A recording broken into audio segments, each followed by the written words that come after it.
Greetings, this is Griff Ruby with part 50 of my series, Ecclesiology for Sedevacantists, based on Dogmatic Theology, Volume 2, Christ Church, by Msgr G. Van Noort. Well, we're now moving to the next part where we again address the marks of the church, this time specifically as marks rather than as properties.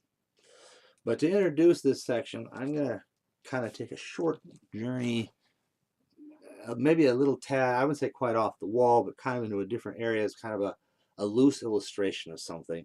As I had explained it earlier when I'm talking about the marks of the church some few segments ago, I had introduced the fact, as Van Noort will bring out in some detail, that the idea of the mark was more than just something that somebody could think of to say, well, you know it's true because of this or that. Because anybody could draw up criteria. And as you may recall, I illustrated how, for example, the Watchtower Society had set up its criteria that it could define how it pleased and then, of course, live up to rather trivially. So that was, you can set up criteria of any kind, but that would denigrate the value of the marks, because it would seem as though you would have to, A, already take Christianity as true, and B, also take it as true that there is a truly valid Christian society, and third of all, that society exists today and can be discovered. And then, if it was just a matter of you already have all these things verified and all that's left is to come up with some criteria by which you can thereby eliminate all the societies that aren't the right one, and then thereby deduce by elimination the right one, that still wouldn't amount to anything. And again, if that was all it was just human criteria like that, then what's to make one set of criteria better than somebody else's? I mean, it's just, I was kind of realizing another instance of the same things in our own personal experiences and morality, where, let's say, for example, you see somebody do some bad thing and you would say, oh, I would never do a thing like that. You say you have a certain standard that you have defined that you are doing right by, and that person obviously is not, because they do not share that standard. However, you may be ignoring the fact that there's probably things you do routinely that they would never do. So, I mean, what's to set one apart from another? Now, the kind of oddball example that just came to mind on all of this is, if you don't mind me borrowing from a contemporary cultural reference, well known to at least some of us, I'm thinking in particular of an episode in Star Trek, of all places, okay? There was this one where there's a certain solar system, 2 inhabited planets. The sun is about to go supernova. And they go to visit one of these planets, or some other planet that they can observe the sun in its final decay, discover the scientists there have been killed. And furthermore, there are these weird aliens who now torture Kirk and Spock and McCoy practically to the point of death.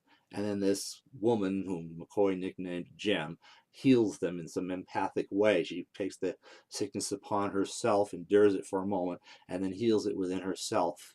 And that is how she heals.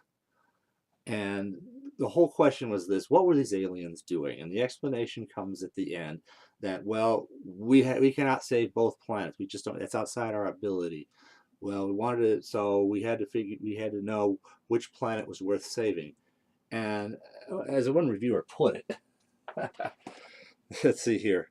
Aliens land on Than are faced with a problem. There are 2 planets of humanoids that are about to be destroyed, and they possess only enough time and technology to save one civilization.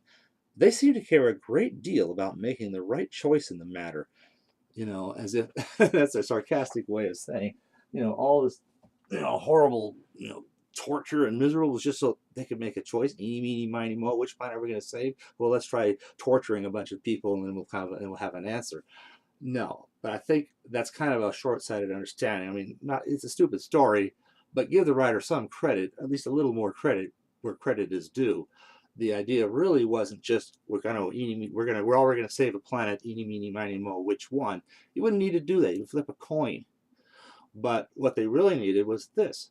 Obviously, as they don't have the resources to save 2, even saving 1, it's going to be very difficult and costly. They need to be inspired to even just be willing to save 1. So the object wasn't simply to pick a better planet, but to prove that whatever planet they pick really is made up of persons who are worth saving. Because if it was a matter of, well, this planet's better than that one, but they're both pretty terrible, let them die. That would be there wouldn't be enough support in their own culture to pay the enormous cost it's going to take to save the one planet they could save. But if they could see, here's this planet of wonderfully awesome, noble, self-sacrificing creatures, you see, this could say, wow, look what these kinds of people these are. Aren't they worth what it's going to cost us to save them? So it does more than a choice. Now, enough of the illustration. What it means is this: the marks of the church should do more than simply allow us to rule out all the other societies and say this is the one, and that's all. Again, it's just kind of some way of going eeny, meeny, miny, mo among the alternatives. It has to do something more than that. It has to give us some reason to believe. And that's the beauty of the marks of the church, is that they're not just something that somebody came up with, we'll define what our society does and then see whoever lives up to this is the right church. They came up with these 4 marks because what they are is something that is independently verifiable. You can recognize the mark more easily than you can recognize the society that has it. So, you can see, gee, somebody's really holy. And then you say, well, where do they come from? Well, you find out. They're traditional Catholic, you see. But the holiness calls attention to them, not the fact they were traditional Catholic. They could have been a Protestant, a Jew, a blitch, and a fluke. Doesn't matter. But the holiness stood out. And that really is what makes these marks marked and not merely properties, is because they have objective value above and beyond merely showing that the Catholic Church, the traditional Catholic movement, is the true church. They show that there really is something here that mere humans in their own limited power could not have created. I'm going to just introduce a little bit here. Page 158. Christ founded only one church. He founded one church so that he might unite in one body all the scattered children of God, John 11:52.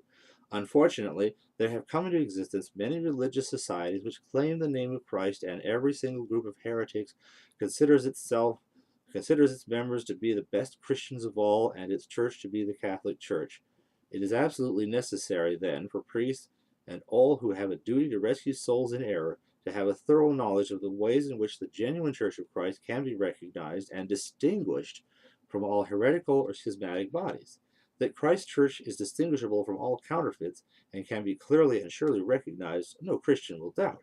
If Christ wanted all mankind to enter his church and to obtain salvation through his church, he certainly must have made it easily recognizable. As a matter of fact, he himself compared it to a city seated on a mountain top, Matthew 5:14.